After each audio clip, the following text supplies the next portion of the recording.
मारे महला में फूली छे केसर क्यारी, चलो तो दिखाऊं बिहारी।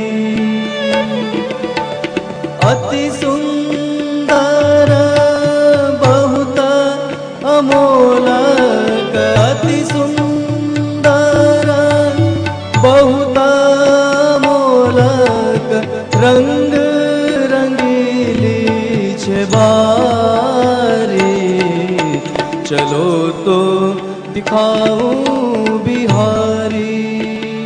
मारे महला में फूली छे केसर क्यारी, चलो तो दिखाऊं बिहारी।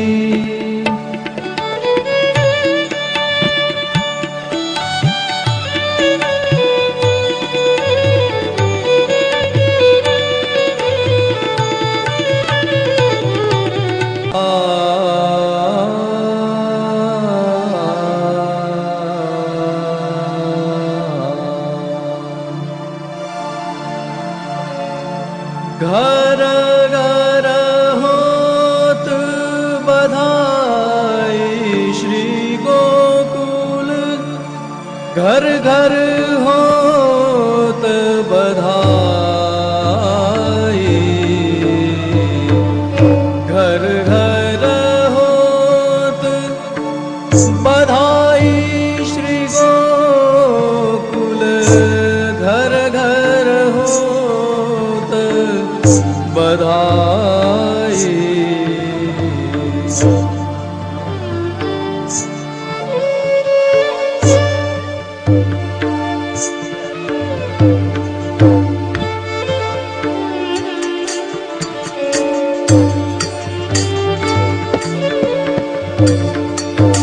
गावत मंगल नारी गोख की, गावत मंगल नारी गोख की, बाजे विविध बजाई, गोकुल घर घर होत बधाई,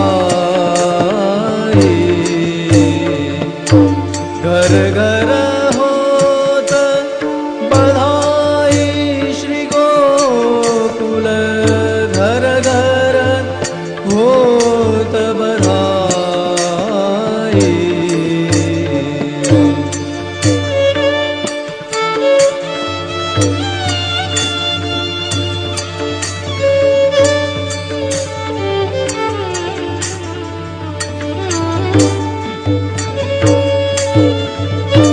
देतन्यो छावर पटभूषण ले, देतन्यो छावर पटभूषण ले, बंदी जन पहराई,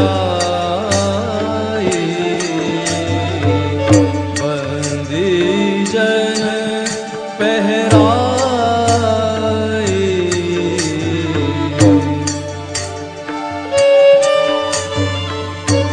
राम कृष्ण जन्मे गिरिधारी, राम कृष्ण जन्मे गिरिधारी, सब ब्रज के सुखदाई श्री गोकुल, घर घर होत बधाई, घर घर होत बधाई श्री गोकुल, घर घर होत बधाई। श्री बाल कृष्ण लाल की जय।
नमामि श्री बालकृष्णं यशोदोत्सङ्गलालितं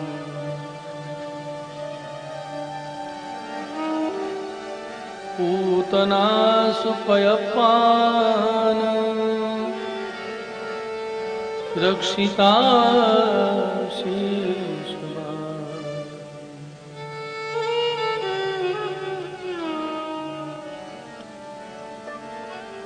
कृपां प्रकुरतां दीने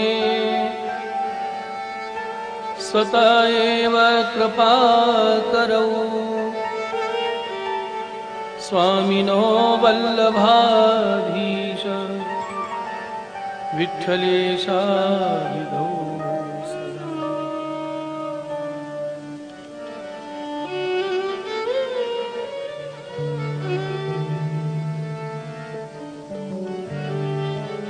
सौन्दर्यं निजहृदगतं प्रकटितं स्त्रीगूढभावात्मकं पुनरूपं च पुनस्तदन्तर्गतं प्रविविशत्स्वप्रिये संश्लिष्टाबुभयोर्बभौ रसमयः कृष्णो हि यत्साक्षिकम् रूपं तत्कृत्यात्मकं परमभिध्येयं सदा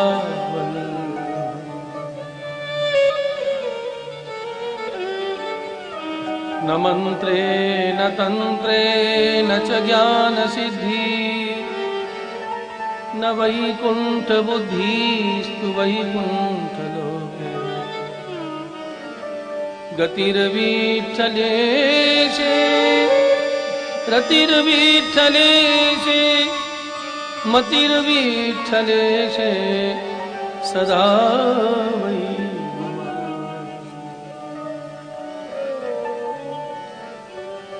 चिंता संतानहंतारो यत्पादाम्बुजरेणव स्वीयानां कानिजाचार्य प्रणमामि।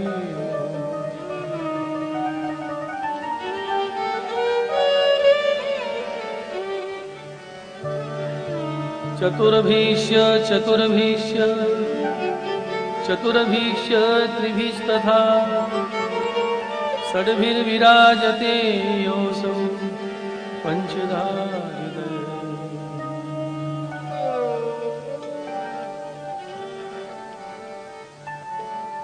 यं प्रव्रजन्तमनुपेतमपेतकृत्यं द्वैपायनो विरहकातर्या पुत्रेति तन्मयतया करवोऽभिनेदुस्तं सर्वभूतहृदयं मुनिमानतोऽस्मि।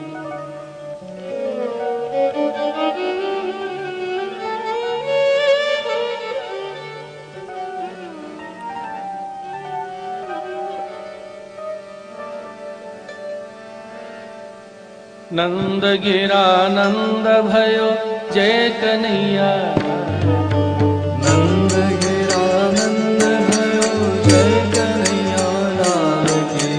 नंद गिरा नंद भयो जय कन्हैया नंद गिरा नंद भयो जय कन्हैया लाल की।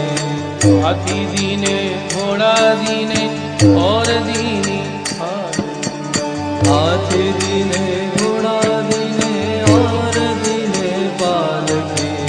नंद गिरा नंद भयो जय कन्हैया लाल नंद गिरा नंद भयो जय कन्हैया लाल की। जय कन्हैया लाल की जय कन्हैया लाल की जय कन्हैया लाल की जय कन्हैया लाल की। जय कन्हैया लाल की जय कन्हैया लाल जय कन्हैया लाल की जय कन्हैया लाल की। नंद गिरा नंद भयो जय कन्हैया लाल नंद गिरा नंद भयो जय कन्हैया लाल की।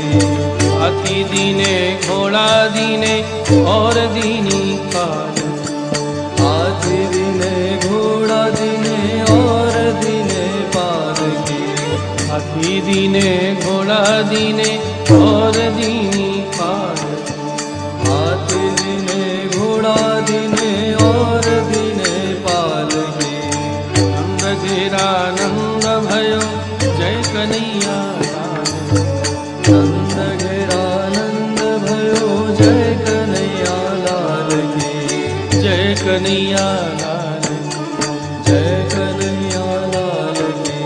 जय कन्हैया लाल जय कन्हैया लाल की। जय कन्हैया लाल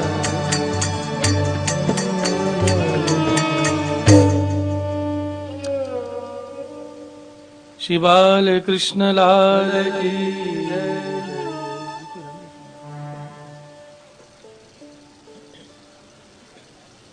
भाग्यवान श्रोतु वृंद, कल तो ऐसा लग रहा था मानो हम श्रीमद् गोकुल में ही पहुंच गए, नंद महोत्सव का साक्षात दर्शन कर रहे हैं। श्रीमद् भागवत में जैसी लीला का वर्णन होता है, भगवान वैसी ही लीला प्रकट कर देते हैं।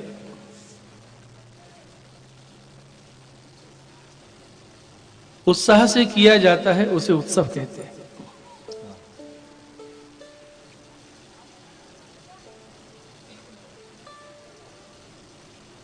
श्रीमद् भागवत में दशम स्कंद पूर्वार्ध के सुबोधनी जी के अनुसार तामस प्रकरण में ये 4 उप प्रकरण हैं: प्रमाण, प्रमेय, साधन और फल।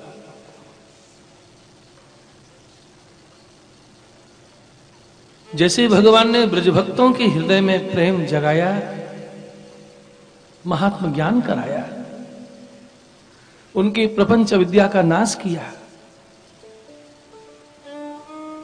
ऐसी ही कृपा पुष्टि प्रभु हमारे ऊपर कर रहे हैं। इन लीलाओं को श्री महाप्रभु जी ने हमारी दैनिक दिनचर्या जो भगवत सेवा है उससे जोड़ दिया है। ब्रजभक्तों ने नंद महोत्सव मनाया, ऐसा ही नंद महोत्सव हम कब मनाते हैं? जब ठाकुर जी हमारे माथे विराजते हैं। पाटोत्सव मनाते हो कि नहीं? आज के दिन मेरे ठाकुर जी माथे विराजे थे।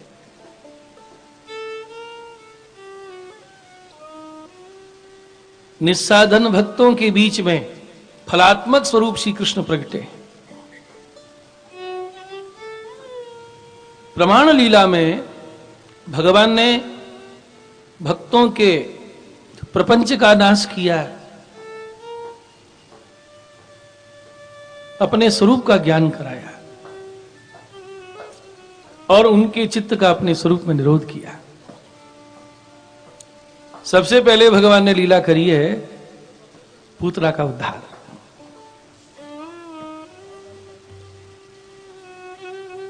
छह दिन के हैं बालकृष्ण। श्री महाप्रभु जी आज्ञा करते हैं कि बालघातनी पूतना जो स्तनों में विष लगा के आई, दोष ना दिखाई दे, इसलिए भगवान ने नैनी बंद कर ली है। पूतना का उद्धार करके भगवान ने ब्रजवासियों के अविद्या दोष पूतना को नष्ट किया। हमारे अंदर भी ये दोष है, अहिंसा और ममता। आप तो ठाकुर जी से प्रेम कीजिए, भगवान की खूब सेवा कीजिए। अविद्या दोष दूर करना तो ठाकुर जी का काम है।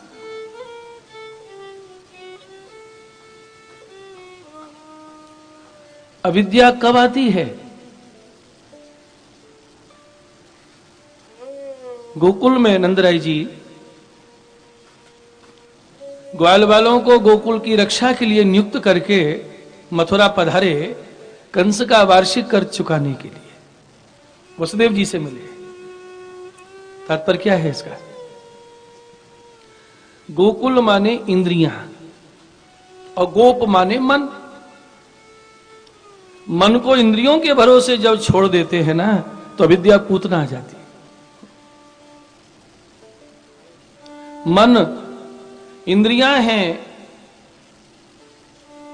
गोकुल है, लेकिन गोकुल में नंद नहीं है, वो मथुरा गए हैं। नंद माने आनंद। जब मन आनंदित होता है तो भगवान की सेवा भजन में आनंद आता है, और जब आनंद निकल जाता है, नंद चले जाते हैं गोकुल से, तो अविद्या पूतना का प्रवेश हो जाता है। इसलिए भगवती कहते हैं, कहे तो गोविंद सदा आनंद में रह ले। अहिंसा ममता विद्या चिंता को पैदा करती है, और संसार की चिंता से ही सारे दोष पैदा होते हैं। सारे दोषों की जननी कौन है? चिंता। चिंता संतान हंतारो। चिंता की बहुत संतान है।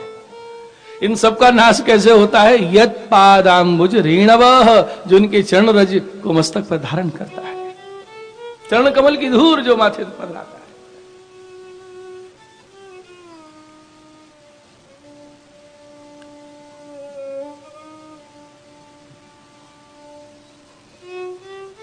भागवत में कहा है कि 6 कोस में गिरी पूतना। कहीं कहीं आध्यात्मिक अर्थ स्वीकार किया गया है। कोई कोई कथाकार तो ऐसा बढ़िया वर्णन करते हैं। एक जगह हम भागवत सुनने गए तो उन्होंने क्या सुनाया कि भगवान ने पूतना का उद्धार किया, पूतना का बृहदाकार शरीर हो गया, और जब पूतना गिरी तो कैसे गिरी? बड़ा बढ़िया वर्णन किया हमने। हाथ रस में हाथ गिरे, नागपुर में नाग गिरी, और कानपुर में पूतना के कान गिरे, बिहार में बार गिरे, पूरे भारत में पटक दिया। विश्राम के समय हम उनसे मिले। हमने कहा बहुत बढ़िया कथा सुनाई, मसालेदार चटपटी, इसमें इतना और जोड़ लीजिए तो और ज्यादा आनंद आएगा श्रोताओं को। तो उससे कहा क्या जोड़ दूं? यो वर्णन करो कि पेरिस में पेट गिरा, कनाडा में कान गिरे। बोले अब की बार कथा सुनाऊंगा तो ऐसे ही वर्णन करूंगा। इस तरह से भागवत कथा सुनाना ये व्यास सुखदेव जी के हार्द का अपमान है। अनुगत्य होकर कथा कहना चाहिए। और सबसे बढ़िया है तो आचार्यों की टीकाओं को स्पर्श करते हुए कहना है। मनमानी ढंग से कथा कहना अपराध होता है।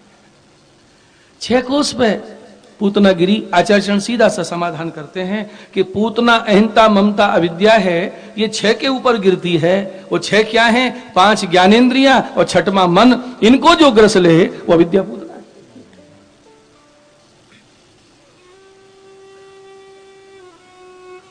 पूतना का शरीर खंड खंड किया गया है, और जब अग्नि संस्कार हुआ तो चंदन की सुगंध निकली।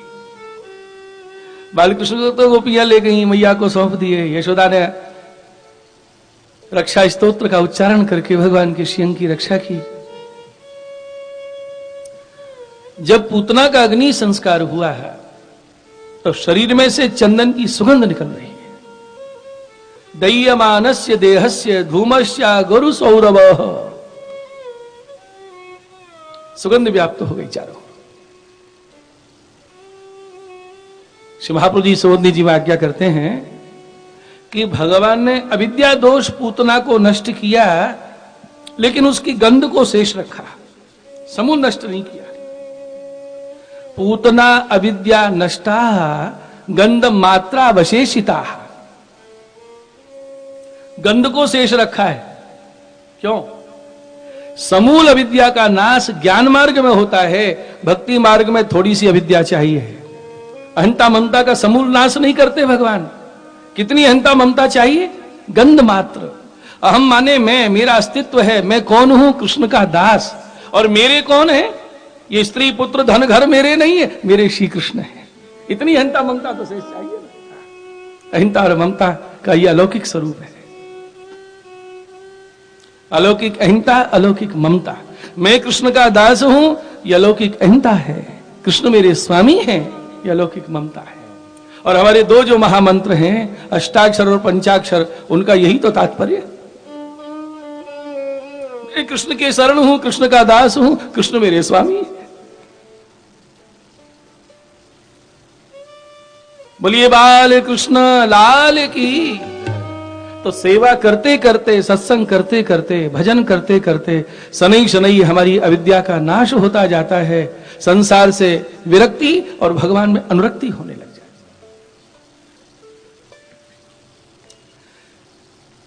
क्षणिक पूतना की गोद में विराजे, स्तनपान के मिश समस्त शिशुओं के जो प्राण लेके आई, उनको खींच के भगवान ने हृदय में स्थान दिया और उसको माता गति दे दी। तो यशोदा मैया जो लाल लड़ावे, गैया इनको दूध पीवेंगे, ठाकुर जी इनको क्या देंगे, इनके तो वश में होना पड़ेगा। या तो धान्य पी स स्वर्गमवाप जननी गतिम कृष्ण भुक्त स्तन क्षीरा किमु गावो नु मातुरा।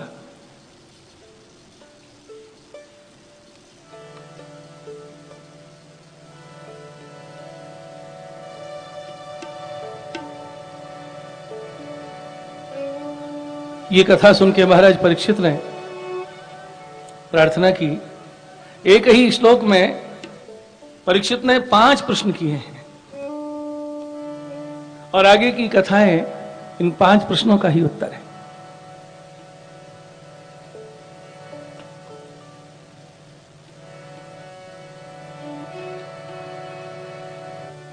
यशण्वतोपैत्यरतिर्वितृष्णा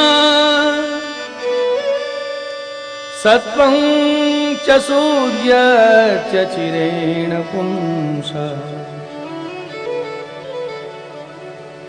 भक्तिर्हरौ तत् पुरुषे च सख्यं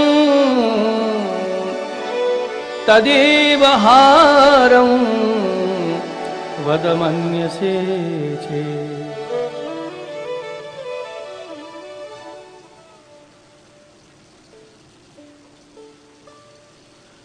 यक्षणवतोपेत्यरतिर्वितृष्णा। पहला प्रश्न। अब ऐसी कथा सुनाइए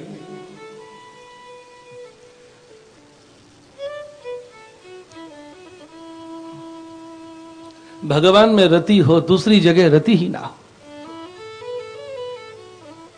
सबसे तृष्णा निकल जाए, जगत के पदार्थों में तृष्णा न रहे, सबसे भी तृष्णा हो जाए, भगवान में तृष्णा हो जाए। दूसरा प्रश्न। तीसरा प्रश्न, सत्व जो मन है वो पवित्र हो जाए।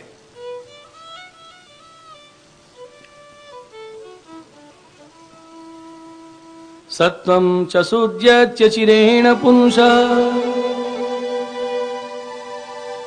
भक्तिर्हरौ तत्पुरुषे च सख्यम। हरि में भक्ति हो जाए और भगवान के भक्तों में सख्य हो जाए, ऐसी कथा सुनाई। अब सुखदेव जी इसी क्रम से कथा का वर्णन कर रहे हैं। भगवान में रति हो, दूसरी जगह रति ना हो। यशोदा जी स्तनपान करा रही, भगवान ने मुखारविंद खोला और यशोदा जी को मुख में ब्रह्मांड का दर्शन हुआ। अरे जिसने भगवान के मुख में ब्रह्मांड के दर्शन कर लिए, उसकी रति भगवान को छोड़ दूसरी जगह हो सकती है?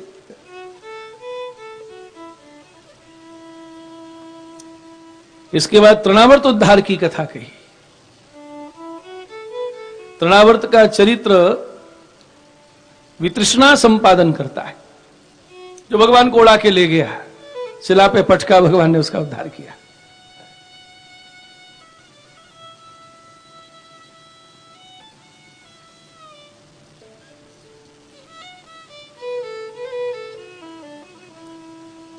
भगवान में भक्ति बढ़े है, इसके लिए सुखदेव जी महाराज ने दामोदर बंधन लीला सुनाई, उखल बंधन लीला।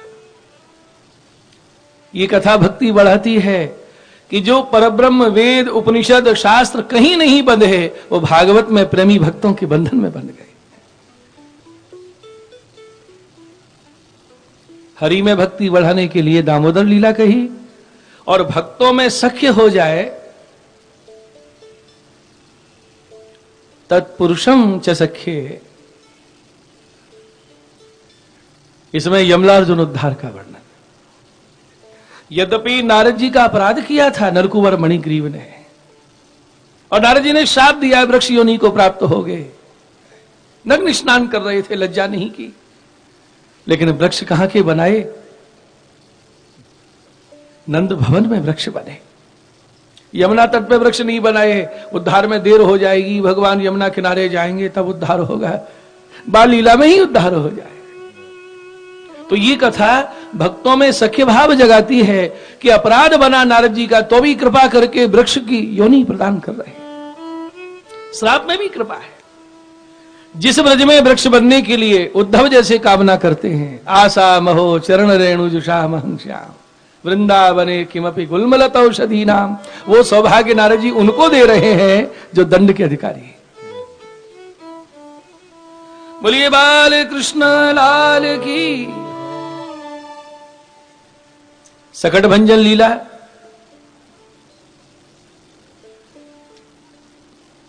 इसके द्वारा भगवान ने लौकिक आसक्ति को नष्ट किया। सकट के नीचे पौड़ाई दिए ठाकुर जी, मैया क्राम में लग गई, एक ठोकर दी, सकट को औंधा कर दिया। सकट के मिस भगवान ने लौकिक आसक्ति को नष्ट किया है। और जब ब्रजभक्तों की लौकिक आसक्ति का नाश हो गया, अब घर में मन नहीं लगे महाराज। जब तक मंगला में नंदलाला के दर्शन ही कर लेती हैं, उनको चैन नहीं पड़ता। इसलिए अष्टचा भगवती गाए हैं कि नित्य गोपियां नंद भवन में आती हैं, पलना झुलाती हैं, और कौन सी लीला गाती हैं? सकट भंजन लीला। कि अगर सकट भंजन नहीं किया होता तो हमारी तो लौकिक आसक्ति होती। श्याम सुंदर ने हमारे चित्त को खींच लिया।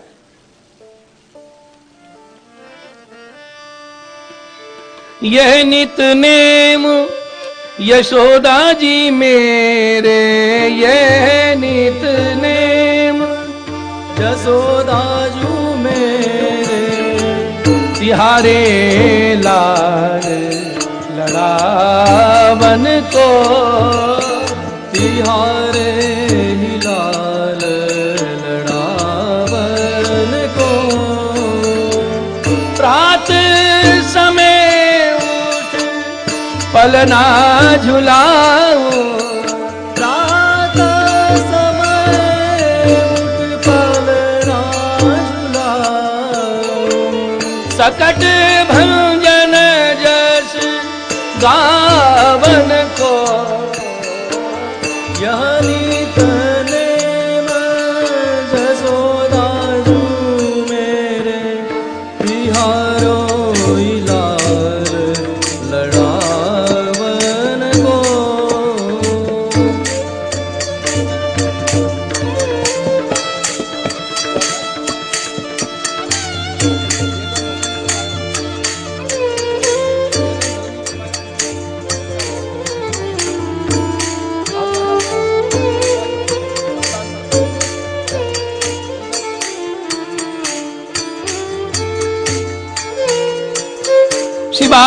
कृष्ण लाल की।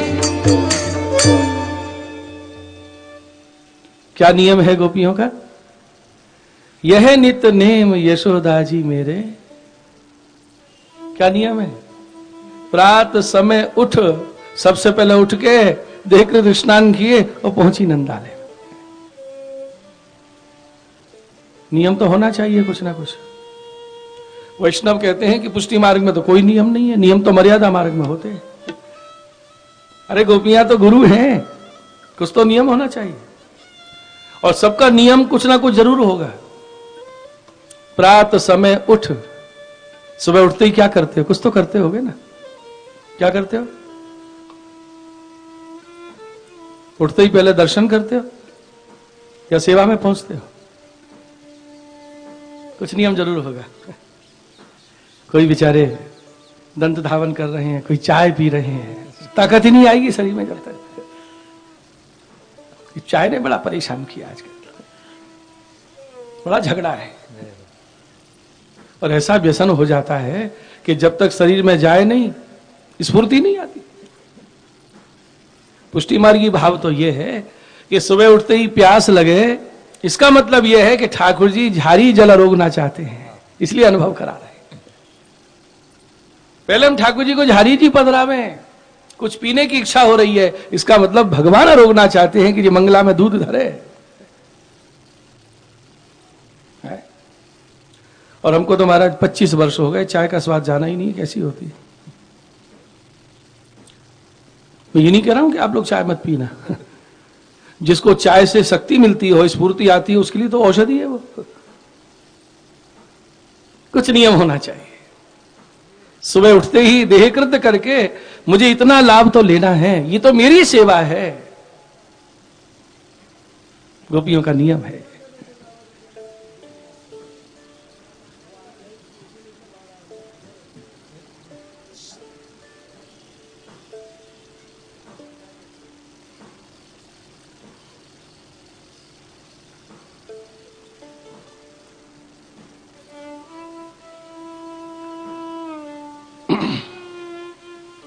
रोज पल्ला झुलाती हैं और गाती हैं, सकट भंजन जस गावन को।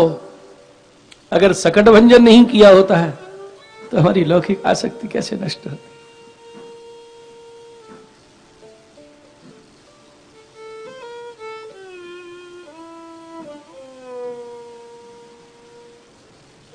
मुझे घटना याद है, प्रातस्मरणीय पूज्यपाद श्री प्रथमेश जी महाराज, जगन्नाथपुरी में सोम यज्ञ हुआ था। बहुत पुरानी घटना है, हम तो छोटे थे। तो ग्वालियर की 15 बहनें तैयार हो गईं कि हम जगन्नाथपुरी चलेंगे, सखड़ी भोग धरेंगे महाप्रभु जी को, सोम यज्ञ के दर्शन होंगे, बालक पधारेंगे, उनके दर्शन का लाभ मिलेगा। अब 15 महिलाएं और मैं अकेला बालक चले ग्वालियर से, और उनके माथे ठाकुर जी विराजते। ऐसी वैष्णव बाहर का खाए पिए नहीं कहीं, लेकिन चाय पीने की तो आदत थी, क्या करें, तो एक स्वभाव है। अब गाड़ी बहुत लेट हो गई, जो सुबह 5 बजे पहुंचनी चाहिए थी पुरी में, 5 से 10 बज गए, दोपहर के 11 बज गए। अब तो हालत बिगड़ी, कोई के सिर पे ऐसे वस्त्र बना हुआ है, कोई माथा पकड़े बैठी है, क्योंकि व्यसन है ना, सिर दुख रहा है।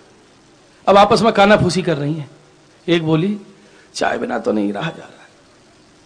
वो ट्रेन में चलती है ना चाय बेचने वाले, एक बहन जी बोली, ये साफ सुथरा लग रहा है, अच्छा है। दूसरी बोली, चाय में क्या है, वो तो जल और दूध शक्कर है।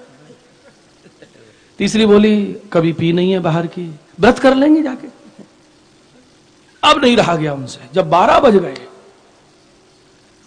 तो एक वो पीतल की केटली थी, बड़ी मजी मजाई चमकता है। तो एक बहन जी बोली, अच्छे सवर्ण घर का लगता है, साफ सुथरा है, नहा धो के आया है, भैया चाय देना। कुल्हड़ में दी जाती थी, सबको दे दी उसने। अब चाय पी रही है और बोली, चाय बहुत बढ़िया है तुम्हारी, अदरक भी डाला है, इलायची भी डाली है। मैंने पूछा, भैया कितने रुपए? इतने पैसे हुए, दे दिए उसको। तो मैंने उससे कहा, तुम्हारे चाय की बड़ी सराहना कर रही है और तुम्हारे बड़े भाग्य हैं, ये वैष्णव है, कहीं बाहर का नहीं खाती पीती, आज पहली बार तुम्हारी बाहर की चाय पी है इन्होंने, तुम धन्य हो, आज तुम्हारी चाय इनने पी है। भैया बहुत बढ़िया बनाई है, बताओ आपका शुभ नाम क्या है? तुम हंस के बोला, जी मुझे सलीम मोहम्मद कहते हैं। अब कुल्हड़ फेंके सबने खिड़की में से, कोई उल्टी करे कोई कुल्ला करे। मैंने कहा अब तो गई भीतर, अब कुछ नहीं हो सकता। आज से मैंने की प्रतिज्ञा लो, ऐसा व्यसन कि जिसके बिना हम रह ना सकें, ऐसी आदत क्यों डालें? अगर ऐसी आदत डालनी है तो ठाकुर जी की डालो कि हम भगवान के दर्शन के बिना, भगवान की सेवा बिना नहीं रह सकते। व्यसन हो तो श्याम सुंदर का।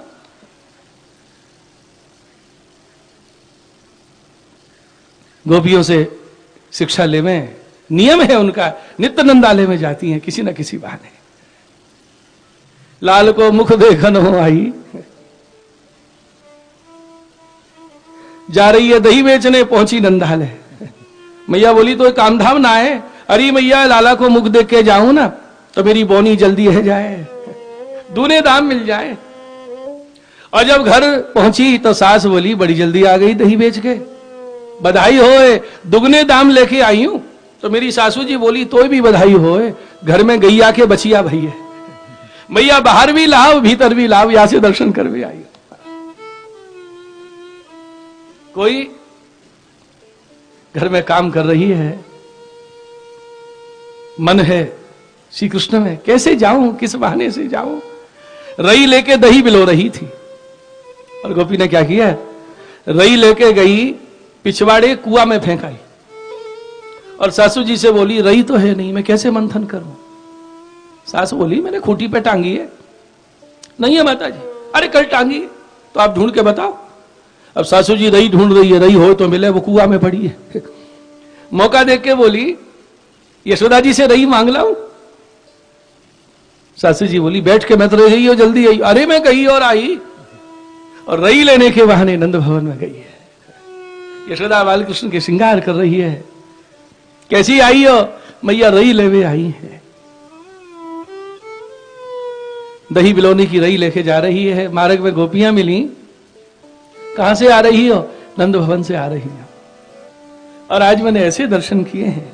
रई का तो बहाना है, रसखान जी के शब्दों में वो गोपी सुना रही है। आज गई होती भोर ही हो, आज गई होती भोर ही हो, रस खान रही कहूँ नंद के भौन।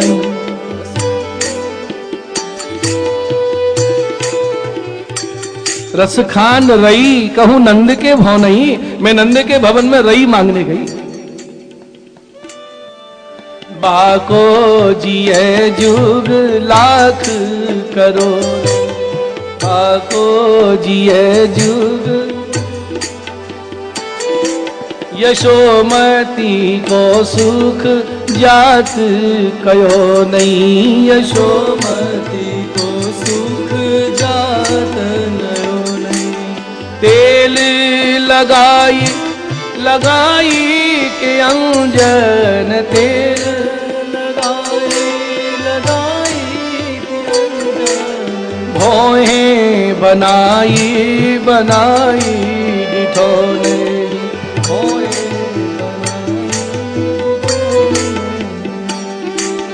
डार हमेल निहारत आनन, डार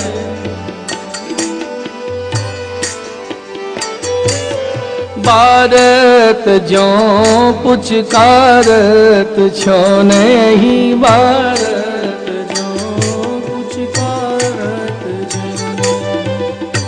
नियम बन गया। कोई रात्रि में दीपक जलाने के बहाने जा रही है।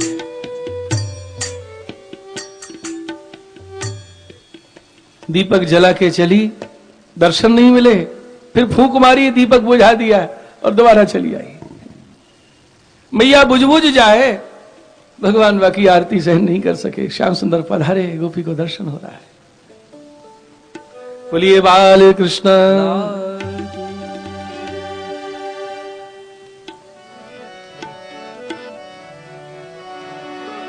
गर्ग पुरोहितो राजन यदूनां सुमहातपा ब्रजं जगाम नंदस्य वसुदेव प्रचोदितः।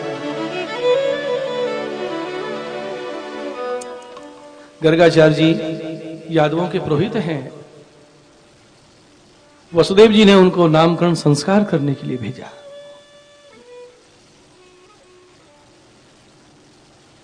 ये उत्सव धूमधाम से नहीं मनाया गया, कहीं कंस को समाचार न मिल जाए। गायों की खिरक में नामकरण संस्कार हुआ। रोहिणी नंदन का नाम रखा बलराम संकर्षण, और यशोदा नंदन के नाम कितने रखे हैं। अरे इनका तो अलग अलग युग में अलग अलग वर्ण होता है। जितने अवतार लेते हैं, जितनी लीला करते हैं, उतने ही नाम प्रकट हो जाते हैं। कल मैंने निवेदन किया था कि भगवान का प्रागट्य दोनों जगह हुआ है, पंदीग्रह में भी और गोकुल में भी। ये रहस्य गर्गाचार्य जी नंदराय जी के सामने वर्णन कर रहे हैं।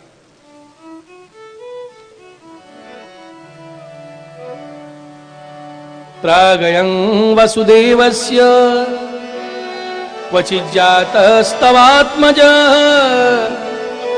वासुदेविति श्रीमान् विज्ञा संप्रचक्षते।